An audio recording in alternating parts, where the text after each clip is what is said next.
आपके वरदानों में पल रहे हैं हम बाबा।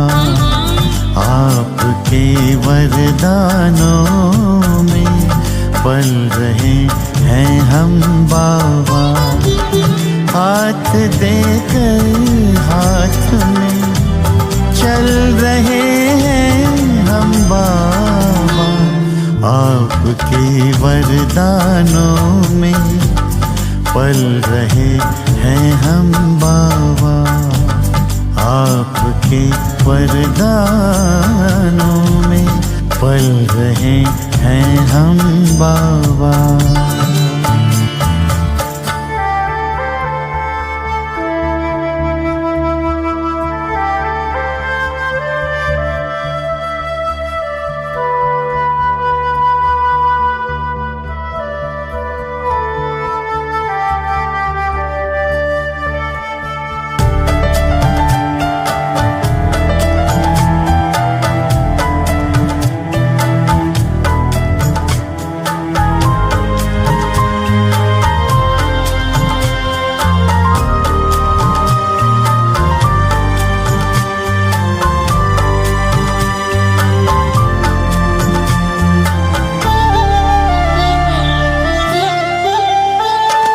साकार में जो कहा हो रहा साकार है।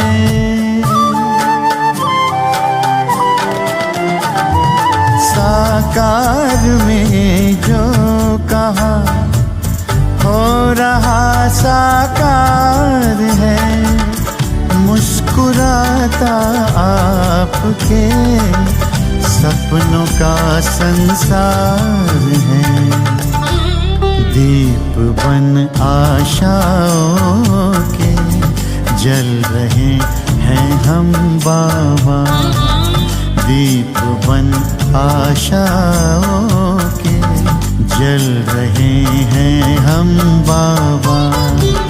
हाथ देकर हाथ में चल रहे हैं हम बाबा। आपके वरदानों में पल रहे हैं हम बाबा। आपके वरदानों में पल रहे हैं हम बाबा।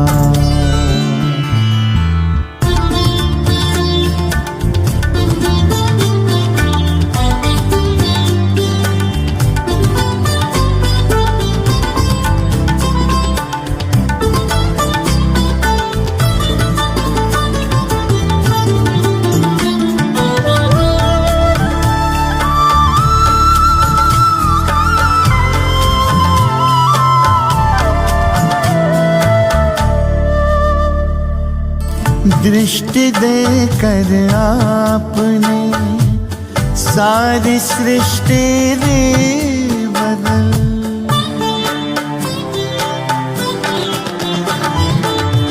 दृष्टि देकर आपने सारी सृष्टि रे बदल।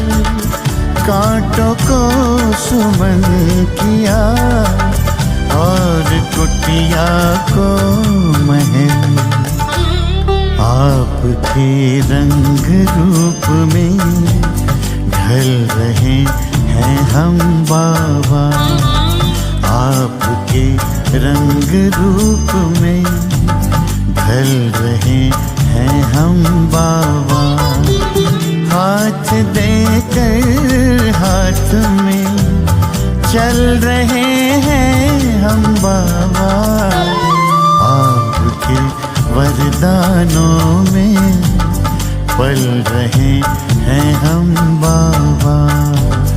आपके वरदानों में पल रहे हैं हम बाबा।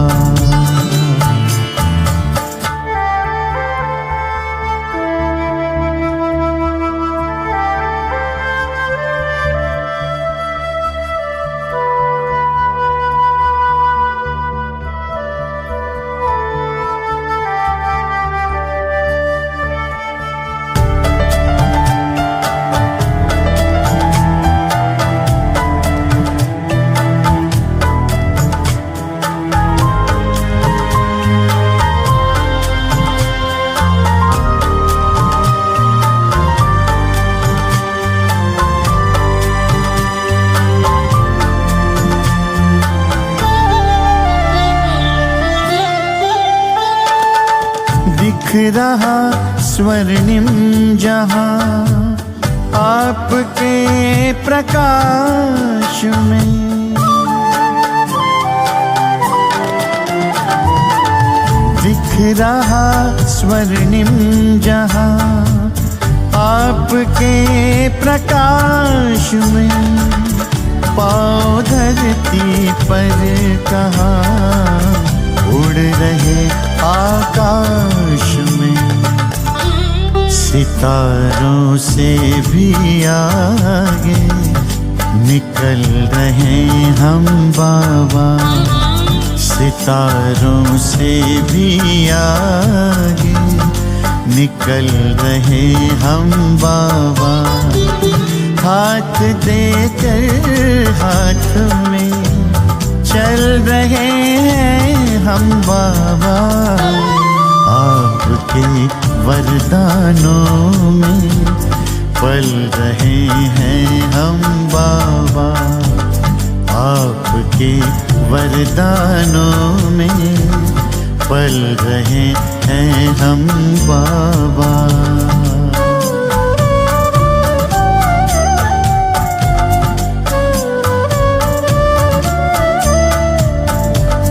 पल रहे हैं हम बाबा।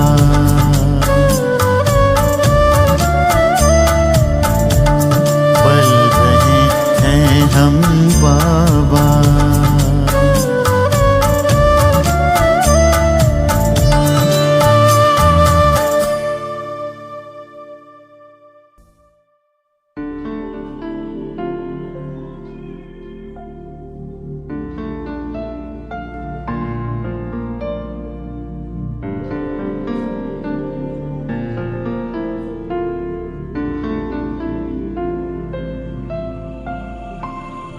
नैनों से छलके प्यारो बाबा। नैनों से छलके प्यार पाए है सुख संसारो बाबा। पाए है सुख संसार। निर्मल निर्मल किरणें आती भालते हैं सौभाग्य सजाती। तिलक लगाती सदा विजय का शक्ति अनोखी है भर जाती। प्यार से रहे निहारो बाबा। प्यार से रहे निहार। नैनों से छलके प्यारो बाबा। नैनों से छलके प्यार पाए है सुख संसारो बाबा। पाए है सुख संसार।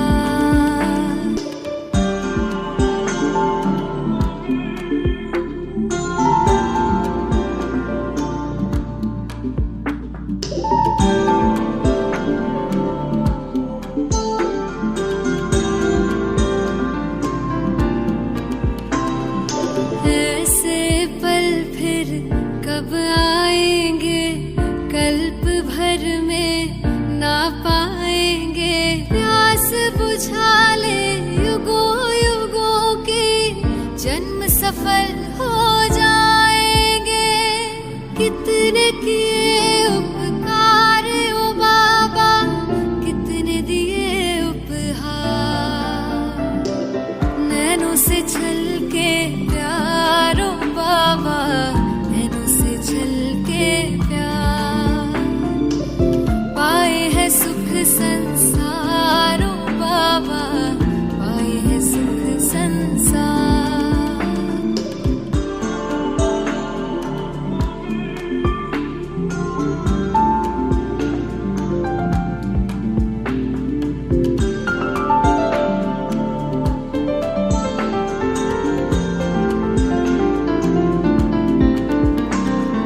वरदानों से सजा रहे हो अरमानों को खिला रहे हो। सागर भर भर के थालियां ज्ञान रतन तुम लुटा रहे हो। हम पे तुम बलिहार ओ बाबा। तुम पे हम बलिहार।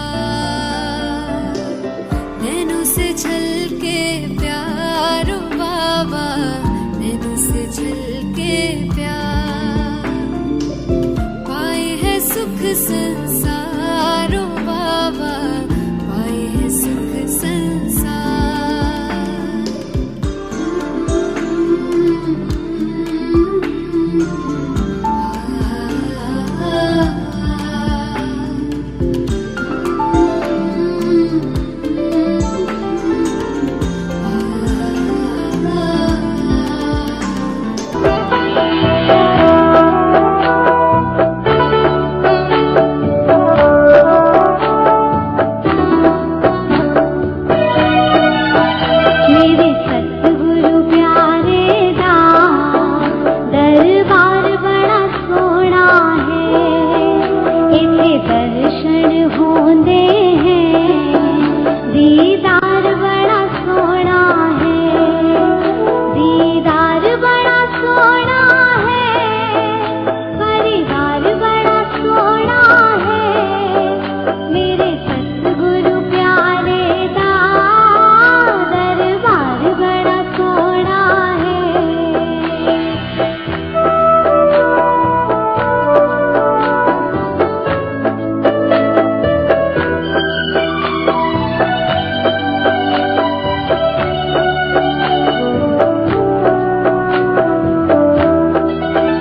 मैनू सारे पुछदे हैं, मेरे संगी ते साथी, जिन्हें एक बार देख लई मेरे सतगुरु दी झांकी। किते ढूंढ के लियाना है, ये लाल बड़ा सोहना है। मेरे सतगुरु प्यारे दा दरबार बड़ा सोहना है। मैनू आपे नहीं मिलिया, सतगुरु ने मिलाया है। इत्थे मिलने दा मैनू रास्ता सतगुरु ने दिखाया है। मेरे सतगुरु प्यारे दा उपकार बड़ा सोहना है। मेरे सतगुरु प्यारे दा दरबार बड़ा सोहना है।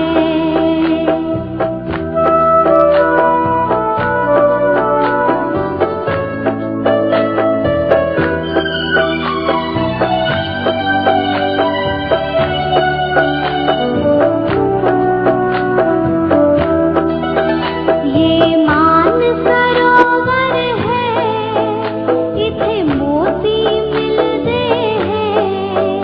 कई जन्मा के बिछड़े प्रेमी इस दर से मिलते हैं।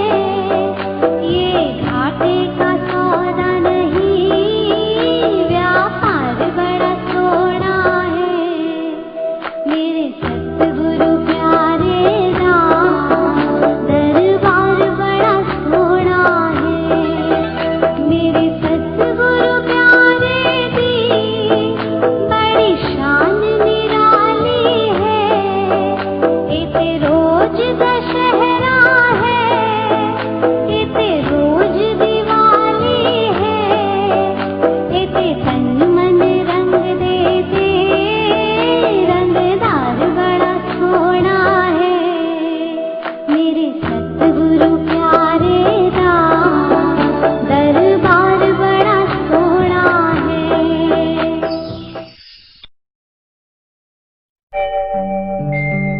ओम शांति शांति। ओम शांति शांति। अंतर मन में ज्योति जगा लो, होगा दूर अंधेरा।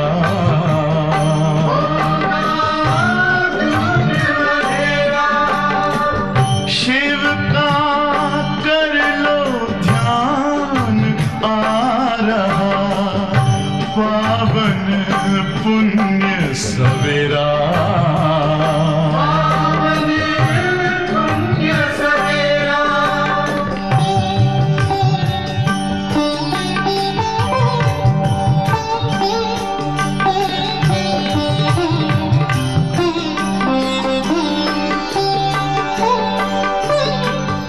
तुम हो कौन, कहाँ से आए, अपने आप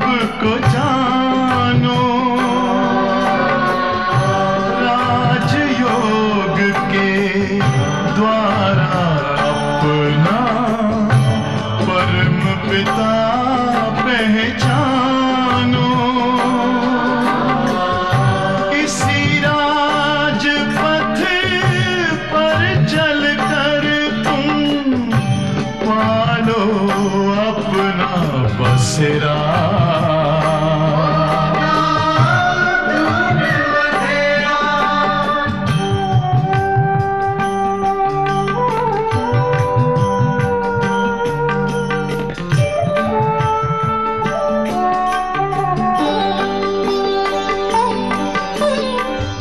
तुम हो आत्मा तन से न्यारे परमात्मा को प्यारे दिव्य गुणों को धारण करके योगी बनो दुलारे ज्योति बिंदु ही तोड़ेगा ये माया मोह का घेरा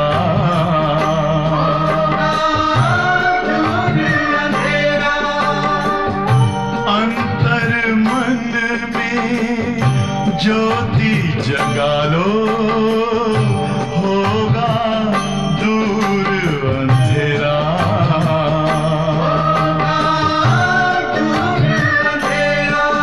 ओम शांति ओम शांति ओम शांति।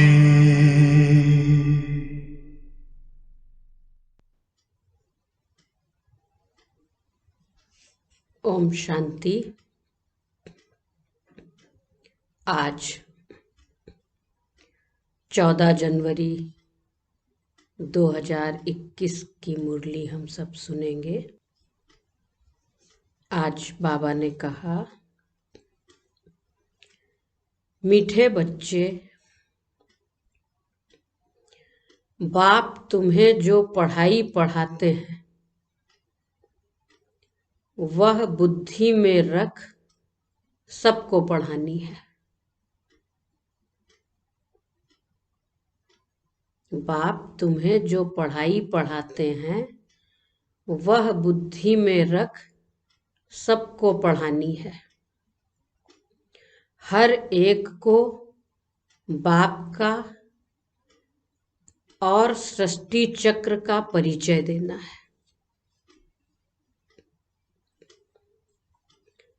प्रश्न है, आत्मा सतयुग में भी पार्ट बजाती है और कलयुग में भी, लेकिन अंतर क्या है? आत्मा तो वही है, आत्मा ही पार्ट बजाती है सतयुग में भी और कलयुग में भी, लेकिन उसमें अंतर क्या है?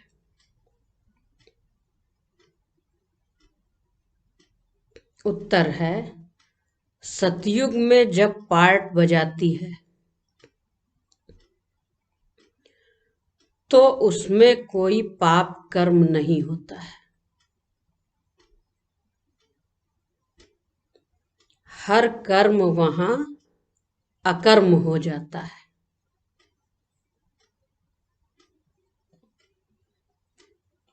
क्योंकि रावण नहीं है।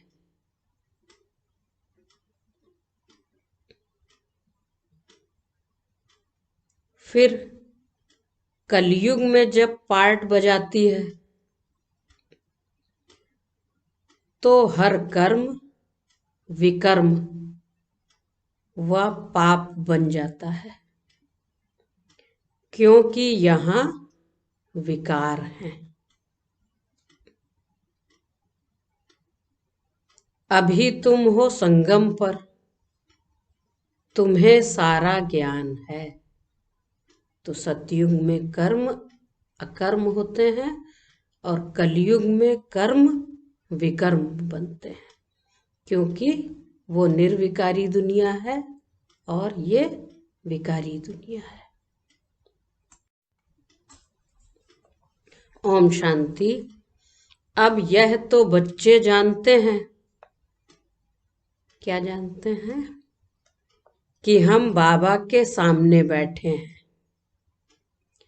बाबा भी जानते हैं बच्चे हमारे सामने बैठे हैं।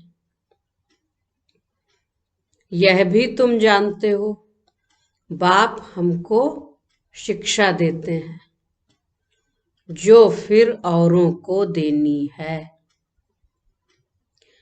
पहले पहले तो बाप का ही परिचय देना है, क्योंकि सब बाप को और बाप की शिक्षा को भूले हुए हैं।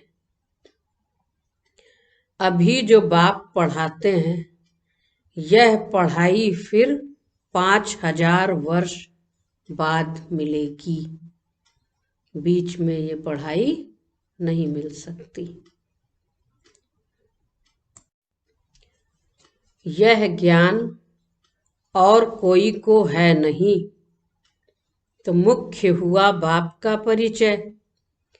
फिर यह भी समझाना है, हम सब भाई भाई हैं। सारी दुनिया की जो सब आत्माएं हैं, सब आपस में भाई भाई हैं। सब अपना मिला हुआ पार्ट इस शरीर द्वारा बजाते हैं। अब तो बाप आए हैं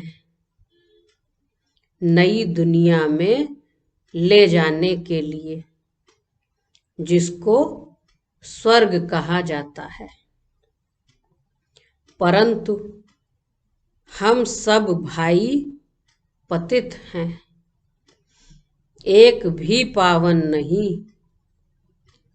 तो सभी पतितों को पावन बनाने वाला है ही एक बाप।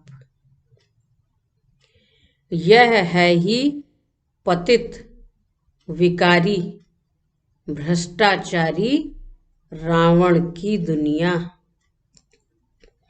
रावण का अर्थ ही है, क्या अर्थ है रावण का?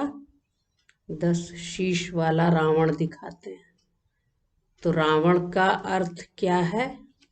बाबा ने बच्चों को बताया है। लिखिए क्या अर्थ है रावण का, किसको रावण कहते हैं? तो 5 विकार स्त्री में, 5 विकार पुरुष में।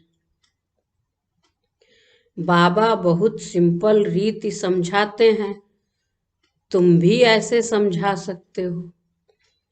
तो पहले पहले यह समझाओ, हम आत्माओं का वह बाप है। हम सब ब्रदर्स हैं। पूछो यह ठीक है? लिखो हम सब भाई भाई हैं। हमारा बाप भी एक है।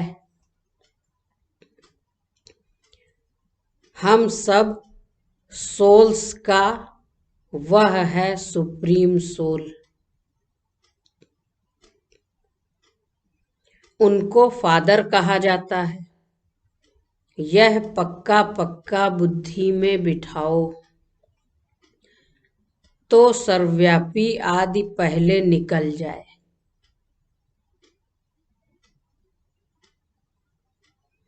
अल्फ पहले पढ़ना है।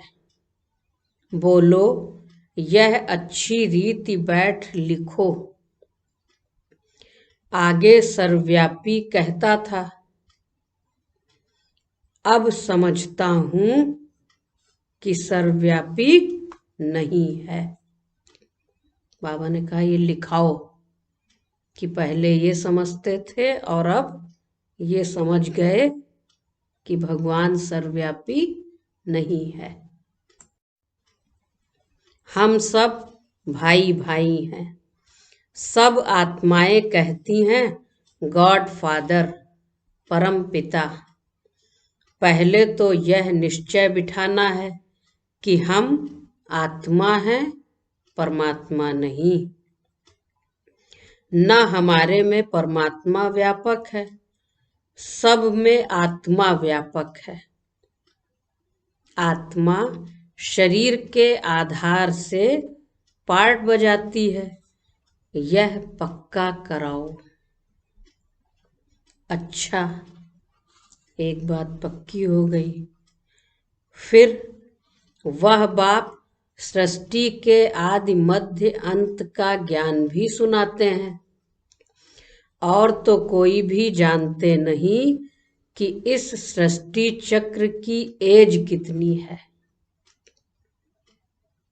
हम बच्चे तो जानते हैं इस सृष्टि चक्र की एज कितनी है। उत्तर लिखिए। वहां तो नहीं जानते हैं, लेकिन बच्चे तो जानते हैं। बाप ही टीचर के रूप में बैठ समझाते हैं। लाखों वर्ष की तो बात ही नहीं, यह चक्र अनादि एक्यूरेट बना बनाया है, इसको जानना पड़े। सतयुग त्रेता पास्ट हुए। नोट करो। पढ़ाई पढ़ते हैं तो डायरी पेन भी रखते हैं, तो किसी को समझाओ तो उसको कहो नोट करो। उसको कहा जाता है स्वर्ग और सेमी स्वर्ग।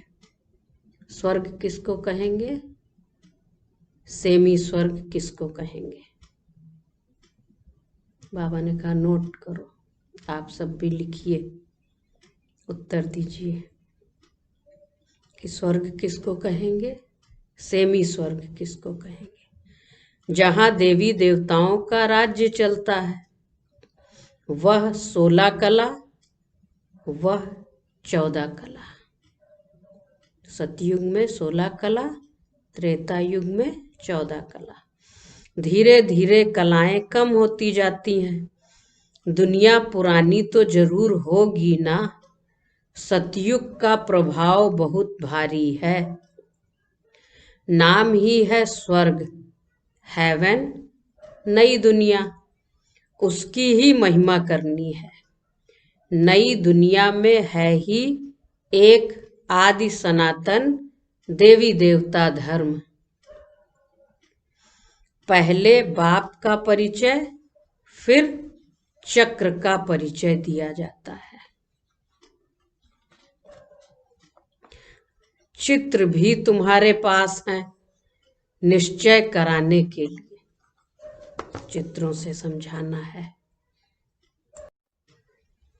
यह सृष्टि का चक्र फिरता रहता है। सतयुग में लक्ष्मी नारायण का राज्य है। त्रेता में किसका राज्य है, राम सीता का। यह हुआ आधा कल्प, 2 युग पास्ट हुए। फिर आता है द्वापर कलयुग। फिर सतयुग में लक्ष्मी नारायण का राज्य था, त्रेता में राम सीता का, फिर द्वापर में किसका राज्य, किसका राज्य है, कौन है वहां का राजा द्वापर में, कौन। तो द्वापर में रावण राज्य।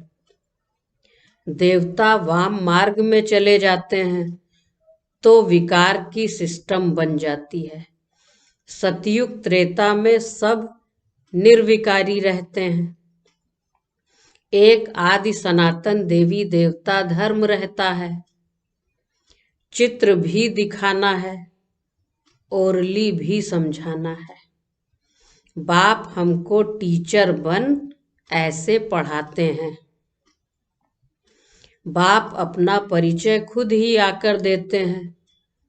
खुद कहते हैं मैं आता हूं पतितों को पावन बनाने। तो मुझे शरीर जरूर चाहिए, नहीं तो बात कैसे करूं। बगैर शरीर के बाबा बच्चों को कैसे पढ़ाएं, कैसे बात करें। मैं चैतन्य हूं, सत्य हूं और अमर हूं। आत्मा सतो रजो तमो में आती है। आत्मा ही पावन और पतित बनती है। इसलिए कहा जाता है पतित आत्मा, पावन आत्मा। परमात्मा के लिए कभी नहीं कहते हैं परमात्मा को सदैव क्या कहते हैं, पावन है, एवर पावन। आत्मा में ही सब संस्कार हैं। पास्ट के कर्म व विकर्म का संस्कार आत्मा ले आती है। सतयुग में विकर्म होता ही नहीं, कर्म करते हैं, पार्ट बजाते हैं। बिना कर्म के तो आत्मा नहीं रहती, लेकिन वह कर्म अकर्म हो जाता है। गीता में भी अक्षर है, अभी तुम प्रैक्टिकल में समझ रहे हो, जानते हो बाबा आया हुआ है पुरानी दुनिया को बदलने, नई दुनिया बनाने, जहां कर्म अकर्म हो जाते हैं। उसको ही सतयुग कहा जाता है। और फिर जहां सब कर्म विकर्म होते हैं, उसको कलयुग कहा जाता है। अभी तुम हो सतयुग में या कलयुग में? संगम पर। तो संगम पर हैं तो सतयुग की बातें भी बाबा बताते और कलयुग की भी। बाबा दोनों तरफ की बात समझाते हैं। सतयुग त्रेता तो है पवित्र दुनिया, वहां कोई पाप होता नहीं। जब रावण राज्य शुरू होता है तब ही पाप होते हैं, वहां विकार का नाम नहीं होता। चित्र तो सामने है, राम राज्य और रावण राज्य। चित्र में तो दोनों बातें हैं। बाप समझाते हैं। क्या समझाते हैं? यह पढ़ाई है, बाप के सिवाय और कोई नहीं जानता। यह पढ़ाई तो तुम्हारी बुद्धि में रहनी चाहिए। बाप भी याद आता है, चक्र भी बुद्धि में आ जाता है, सेकंड में सब याद आ जाता है। बुद्धि में तो तुरंत आ जाता है, सेकंड लगता है, वर्णन करने में देर लगती है। तो किसी को सुनाना होगा तो देर लगेगी। इनके 3 फाउंटेन हैं। झाड़ ऐसा होता है, बीज और झाड़ सेकंड में याद आ जाएंगे। यह बीज फलाने झाड़ का है, ऐसे इनसे फल निकलता है। यह बेहद का मनुष्य सृष्टि रूपी झाड़ कैसे है, इनका राज तुम समझाते हो। बच्चों को सारा समझाया है। आधा कल्प डिनाइस्टी कैसे चलती है, फिर रावण राज्य होता है। तो जो सतयुग त्रेतावासी हैं वही द्वापरवासी बनते हैं। ऐसे नहीं कि वहां दूसरी आत्माएं हैं, धीरे धीरे बढ़ते जाते हैं। आत्माएं धीरे धीरे अपने पार्ट अनुसार नीचे आती जाती हैं, लेकिन जो आत्मा सतयुग में है वही त्रेता में भी होगी, वही फिर द्वापर में भी आएगी, और आत्माएं भी धीरे धीरे उसी में ऐड होती जाएंगी। तो झाड़ वृद्धि को पाता रहता है। आधा कल्प के बाद रावण राज्य होता है, विकारी बन जाते हैं। बाप से जो वर्षा मिला है वह आधा कल्प चला। नॉलेज सुनाकर वर्षा दिया, वह प्रालब्ध भोगी, अर्थात सतयुग त्रेता में सुख पाया। उसको सुख धाम सतयुग कहा जाता है। वहां दुख होता ही नहीं। कितना सिंपल समझाते हैं। एक को समझाते हो या बहुतों को समझाते हो तो ऐसे अटेंशन देना है। समझता है हाँ हाँ करता है, बोलो, नोट करते जाओ। कोई शंका हो तो पूछना। हाँ हाँ कर रहा है, समझ में आ रहा है तो कहो, नोट करते जाओ। तो जो बात कोई नहीं जानता वह हम समझाते हैं। तुम कुछ भी जानते नहीं हो, पूछेंगे फिर क्या। बाबा तो इस बेहद झाड़ का राज समझाते हैं। यह नॉलेज अभी तुम समझते हो। बाप ने समझाया है, तुम 84 के चक्र में कैसे आते हो, यह अच्छी रीति नोट करो, फिर इस पर विचार करना है। जैसे टीचर ऐसे देते हैं, फिर घर में जाकर रिवाइज कर आते हैं ना। होमवर्क देते हैं, टीचर माना क्लास में भी पढ़ाएंगे और होमवर्क भी देंगे। तुम भी यह नॉलेज देते हो, फिर देखो क्या होता है। पूछते रहो, एक एक बात अच्छी रीति समझाओ। बाप टीचर का कर्तव्य समझाकर फिर गुरु का समझाओ। उनको बुलाया ही काहे के लिए कि आकर हम पतितों को पावन बनाओ। आत्मा पावन बनती है तो फिर शरीर भी पावन मिलता है। जैसा सोना वैसा जेवर बनता है। जैसा सोना होगा वैसा ही जेवर बनेगा। 24 कैरेट का सोना उठाएंगे, खाद नहीं डालेंगे तो जेवर भी ऐसे सतो प्रधान बनेंगे। अलाय डालने से तमो प्रधान बन पड़ते हैं। जैसे जैसे मिलावट होती जाती है वैसे वैसे उसकी क्वालिटी डाउन होती जाती है। तो ये तो हुई स्थूल जेवर की बात। फिर पहले पहले भारत 24 कैरेट पक्के सोने की चिड़िया था, अर्थात सतो प्रधान नई दुनिया थी। फिर तमो प्रधान बनी है, यह बाप ही समझाते हैं। और कोई मनुष्य गुरु लोग नहीं जानते। बुलाते हैं आकर पावन बनाओ, सो तो गुरु का काम है। वानप्रस्थ अवस्था में मनुष्य गुरु करते हैं।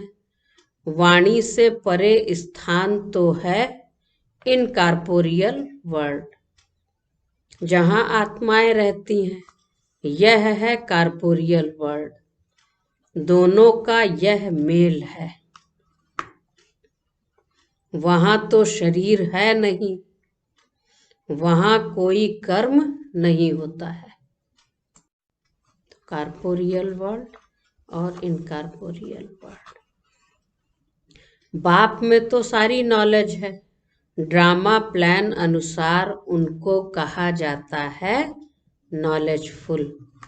वह चैतन्य सत चित आनंद स्वरूप होने के कारण उनको नॉलेजफुल कहा जाता है।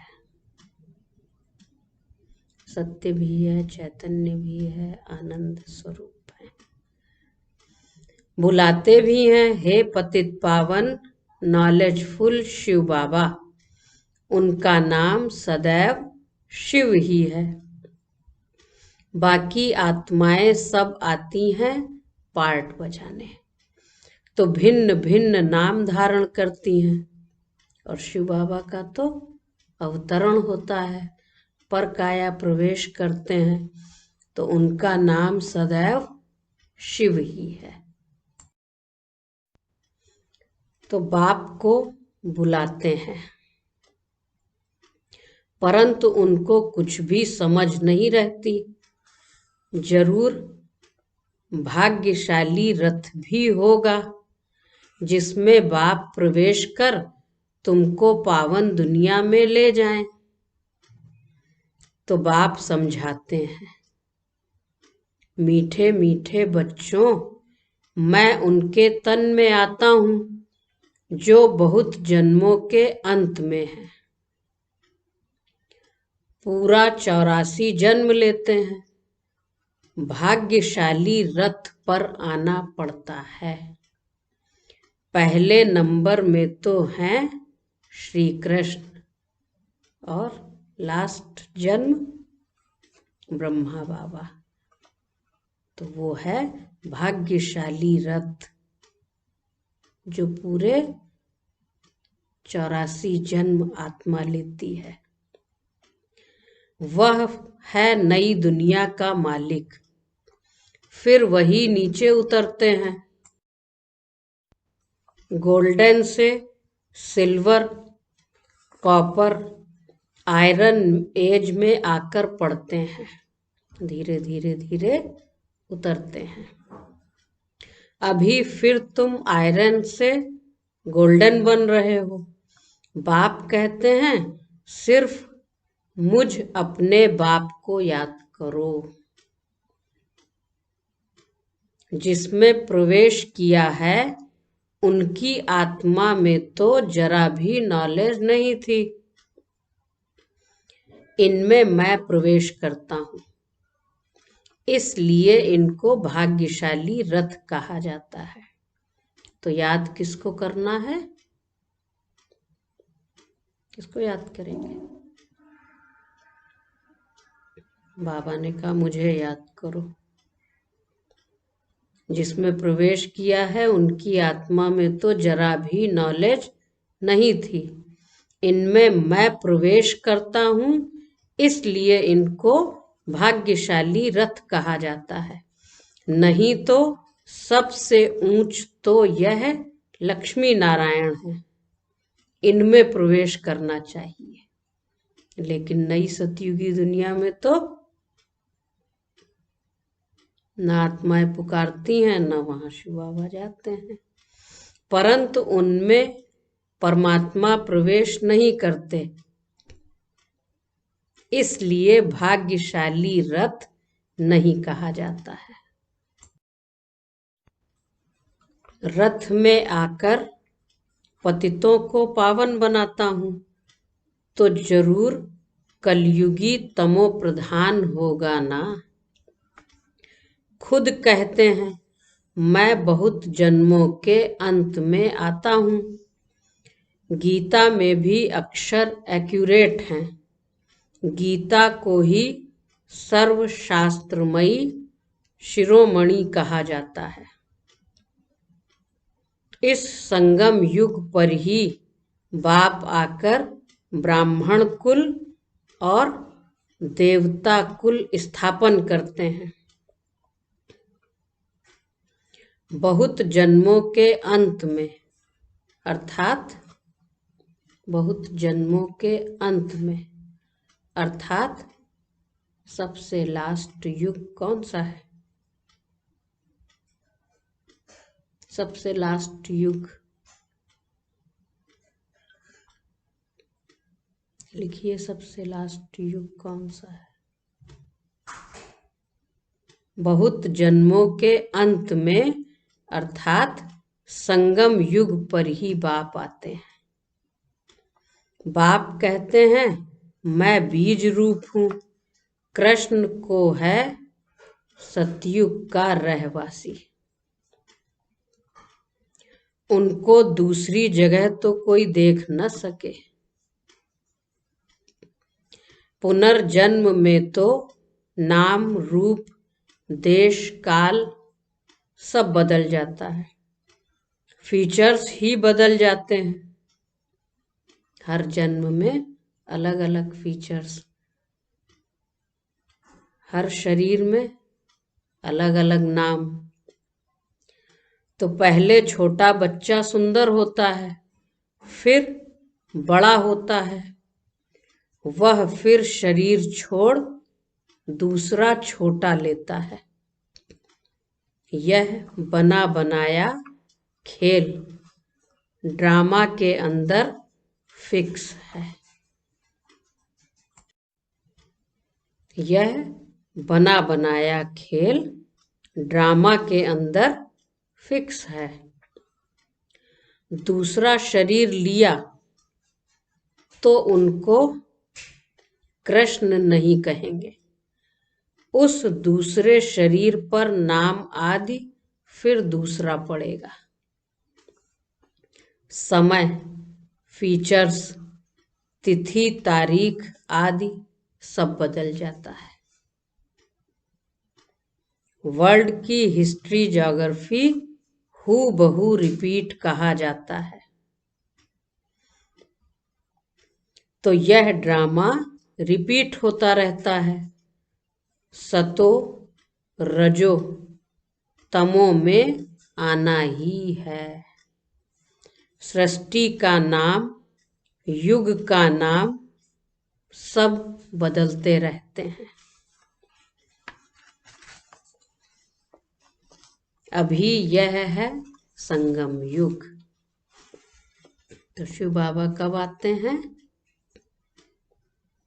मैं आता ही हूँ संगम युग में।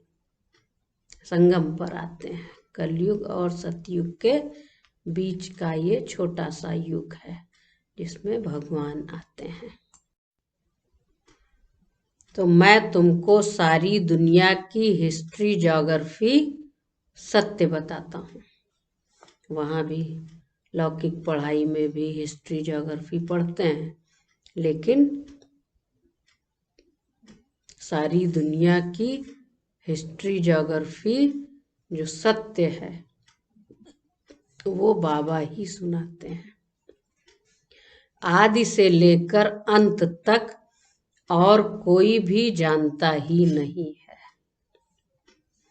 सतयुग की आयु कितनी थी यह पता न होने कारण लाखों वर्ष कह देते हैं।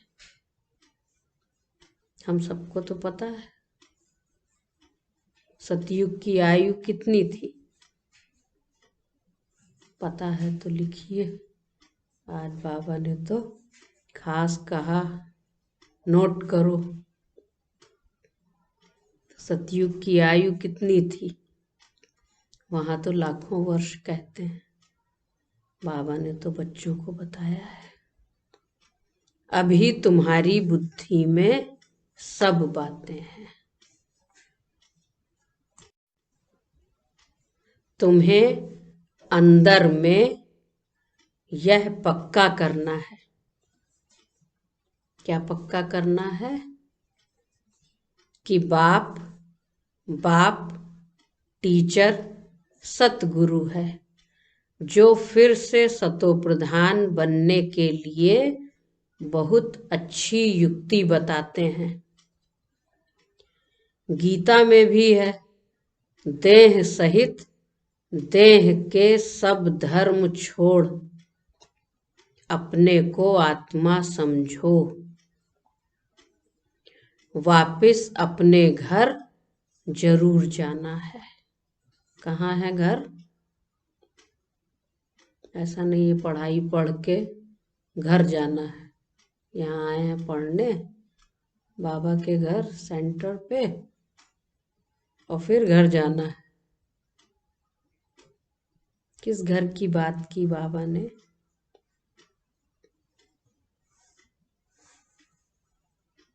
कहाँ जाना है? अपने स्वीट होम परम धाम। भक्ति मार्ग में कितनी मेहनत करते हैं भगवान पास जाने के लिए। वह है मुक्ति धाम, कर्म से मुक्त। मोक्ष तो किसको मिल न सके। हाँ, ये है कि ज्यादा समय शांति धाम में आत्मा विश्राम पा सकती है, लेकिन फिर भी मोक्ष तो किसको भी मिल न सके। यह ड्रामा अनादि अविनाशी है। कोई कहे यह पार्ट आने जाने का हमको पसंद नहीं, परंतु इसमें कुछ कर न सके। यह अनादि ड्रामा बना हुआ है, एक भी मोक्ष पा नहीं सकते। वह सब हैं अनेक प्रकार की मनुष्य मत। यह है श्रीमत श्रेष्ठ बनाने के लिए। मनुष्य को श्रेष्ठ नहीं कहेंगे, देवताओं को श्रेष्ठ कहा जाता है। मनुष्य को श्रेष्ठ नहीं कहेंगे, चाहे जो भी मनुष्य हो। फिर श्रेष्ठ किसको कहेंगे? देवताओं को श्रेष्ठ कहा जाता है। उन्हों के आगे सब नमन करते हैं, तो वह श्रेष्ठ ठहरे ना। कृष्ण देवता है, वैकुंठ का प्रिंस, वह यहाँ कैसे आएगा? ना उसने गीता सुनाई। शिव के आगे जाकर कहते हैं हमको मुक्ति दो। काशी कलवट भी खाते हैं, काहे के लिए? मुक्ति के लिए। वह तो कभी जीवन मुक्त जीवन बंध में आते ही नहीं, इसलिए उनको पुकारते हैं मुक्ति दो। जीवन मुक्ति भी वह देते हैं। कौन? जो जन्म मरण से न्यारे हैं, अजन्मा है, अभोगता है, अशरीरी है।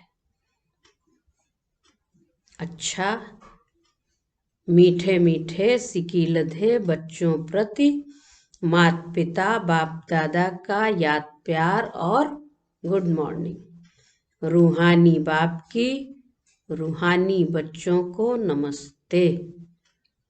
तो हम रूहानी बच्चों की रूहानी बाप दादा को याद प्यार, गुड मॉर्निंग और नमस्ते।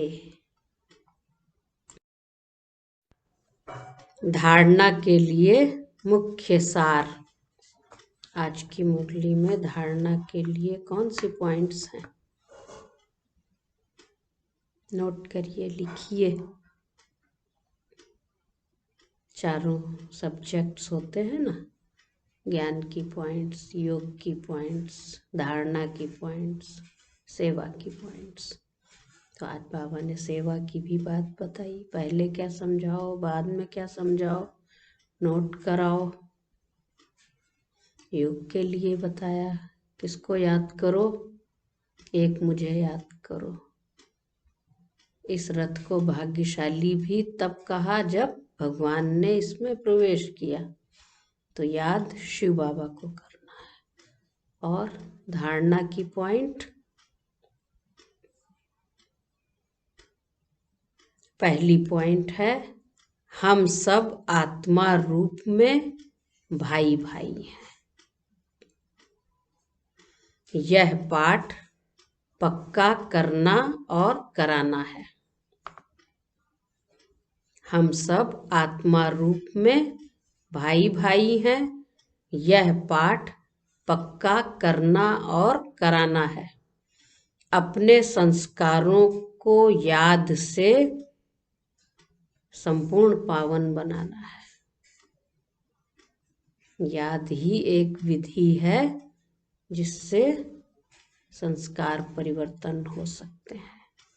तो अपने संस्कारों को याद से संपूर्ण पावन बनाना है। दूसरी पॉइंट है 24 कैरेट सच्चा सोना। 24 कैरेट सच्चा सोना अर्थात सतो प्रधान बनने के लिए, सतो प्रधान बनने के लिए कर्म, अकर्म और विकर्म की गुह्य गति को, कर्म, अकर्म और विकर्म की गुह्य गति को बुद्धि में रख अब कोई भी विकर्म नहीं करना है। पहले जो किया उसको योग बल से विकर्म विनाश करने हैं और अब कोई भी विकर्म नहीं करना है। आज का वरदान है, समय पर हर गुण व शक्ति को यूज करने वाले, समय पर हर गुण व शक्ति को यूज करने वाले अनुभवी मूर्त भव।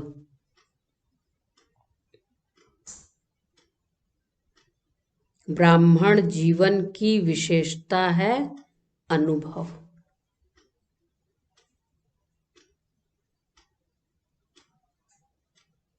ब्राह्मण जीवन की विशेषता है अनुभव। अगर एक भी गुण व शक्ति की अनुभूति नहीं, अगर एक भी गुण व शक्ति की अनुभूति नहीं तो कभी न कभी विघ्न के वश हो जाएंगे। अभी अनुभूति का कोर्स शुरू करो।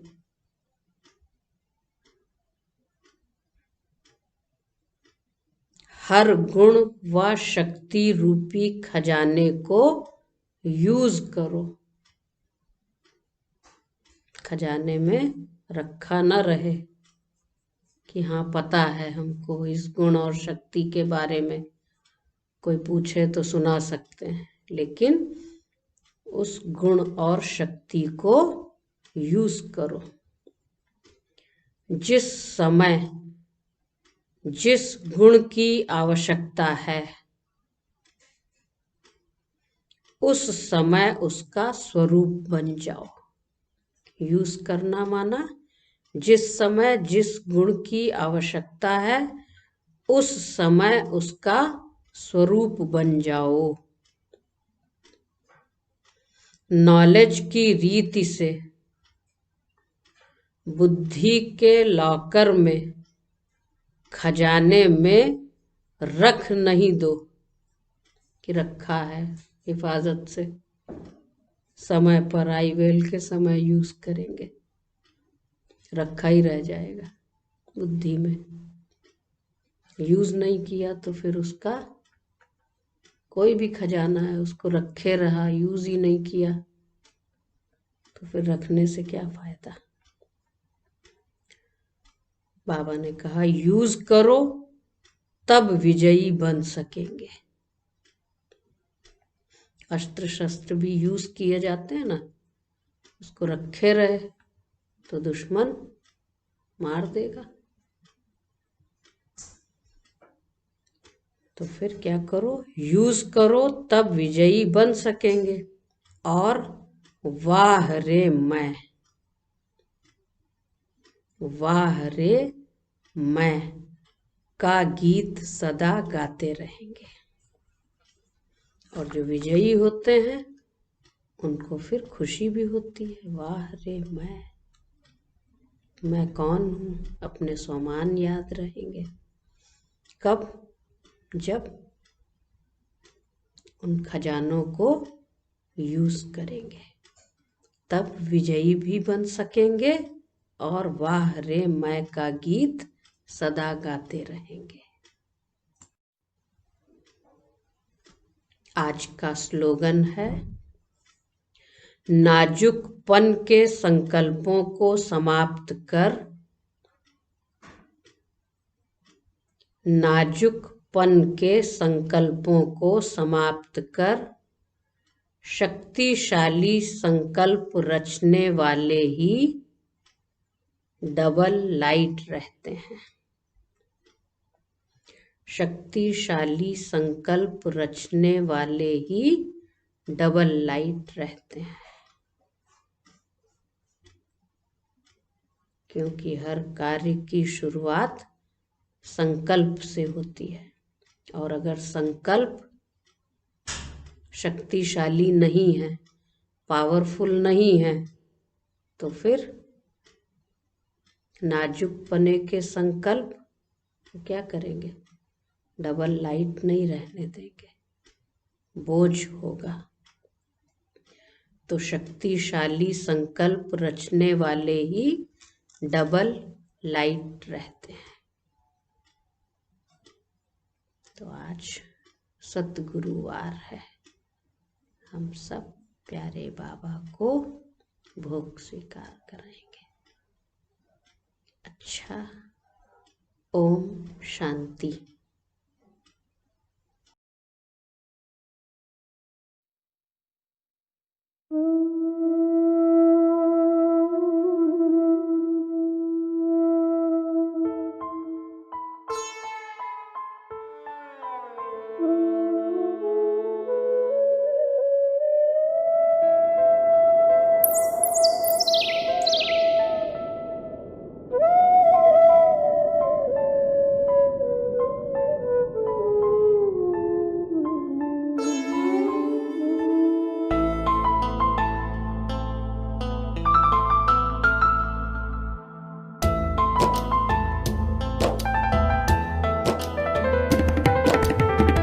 मन पंछी उड़ो आतम वतन में,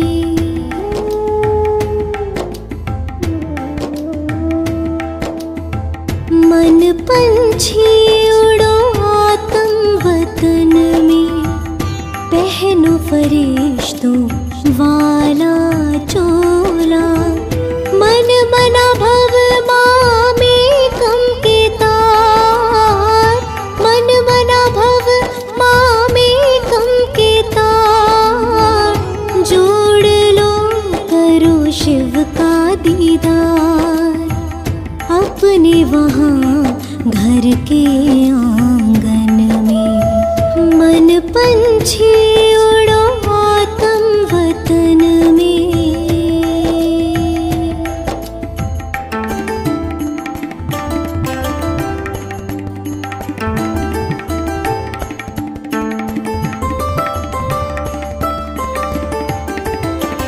हाथों में अमृत की प्याली, फूलों से सजी हो भोग की थाली,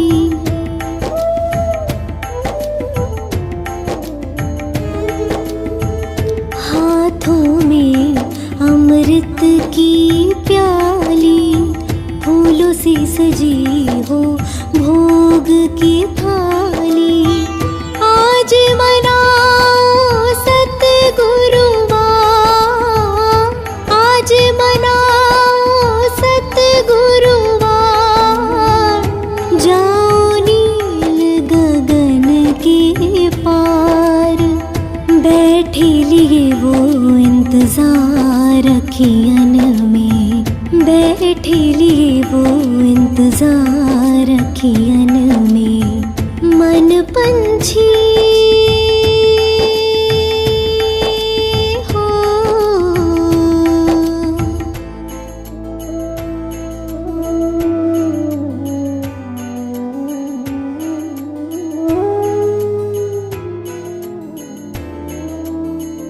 ब्रह्मा तन में शिव जी पधारे, सोए भाग जगाए हमारे,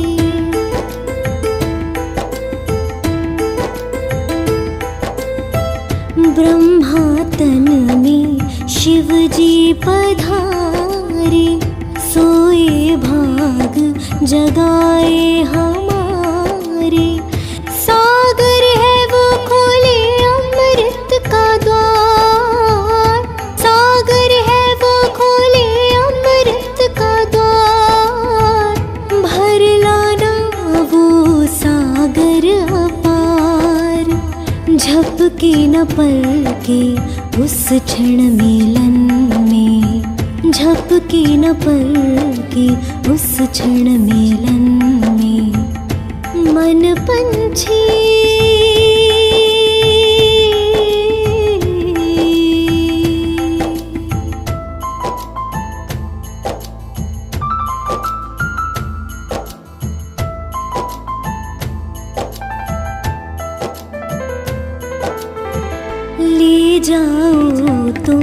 यादें हमारी कहना महक रही फुलवारी।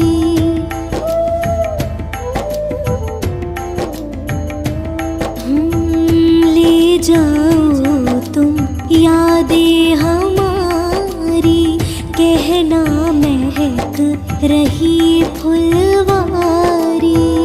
बैठे हैं हम पलके बिछाए, बैठे हैं हम पलके बिछाए। दिल में रूहानी प्यार समाए, संगम के सुहाने सफर में, संगम के सुहाने सफर में।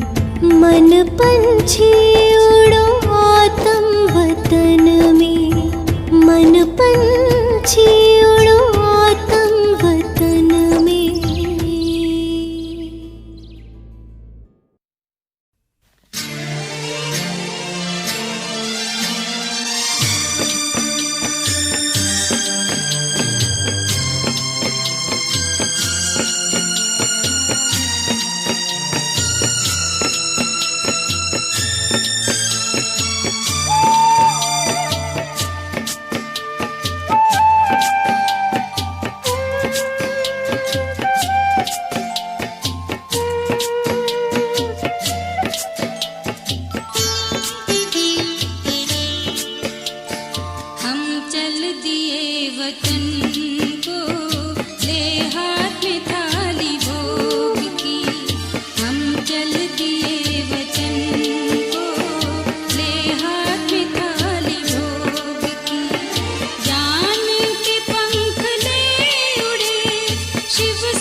वतन